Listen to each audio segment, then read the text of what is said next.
Buongiorno e bentrovati ad una nuova edizione di VR News. Vediamo da siciliano che ha scelto di comporre un brano dedicato proprio alla strage di Capaci.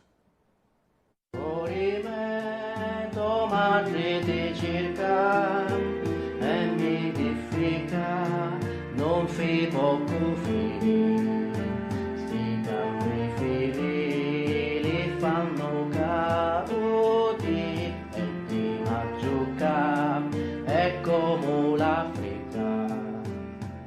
Un brano per tenere viva la memoria è quello scritto da un siciliano e dedicato alla strage di Capaci, pubblicato da poco e proprio in occasione del ricordo del 23 maggio. A comporlo Alessandro D'Andrea Calandri, cantautore agrigentino. Un testo scritto in siciliano perché per Calandra è una lingua potente e ricca. Si intitola Quarto Savona 15, narra momenti semplici e quotidiani come quelli degli agenti della scorta, senza mai dimenticare però anche il gesto dei giudici.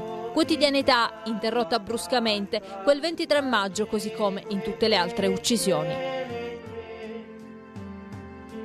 Se torni presto ti calo a pasta, mangi quei pesce del re.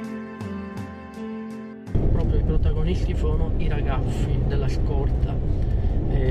Naturalmente è un omaggio, è un tributo alla memoria del giudice Falcone e del giudice Morvillo. I protagonisti principali però sono i tre ragazzi. Questa canzone parla di quotidianità, di semplicità, parla del fatto che la moglie di uno di questi ragazzi dice: se riesci a tornare presto dal servizio ti preparo la pasta, mangerai con i bambini. Oppure la moglie, sempre uno dei tre ragazzi, dice: ha chiamato tua mamma, ha detto che quella camicia non si riesce a cucire, queste camicie ve le fanno troppo pesanti, di ordinanza voglio dire. La cosa più grave che possa succedere alle persone care e a tutti noi siciliani per bene, ma direi di più agli umani per bene, è quello di dimenticare. L'oblio è la cosa peggiore. Quindi cosa vuole fare questa canzone? Tenere viva la memoria. Non è la prima volta che scrive nei suoi brani di mafia. Lo scopo è lo stesso: far sì che nessuno mai dimentichi l'esempio di quanti hanno perso la vita per opporsi alla mafia. Giovanni un patria.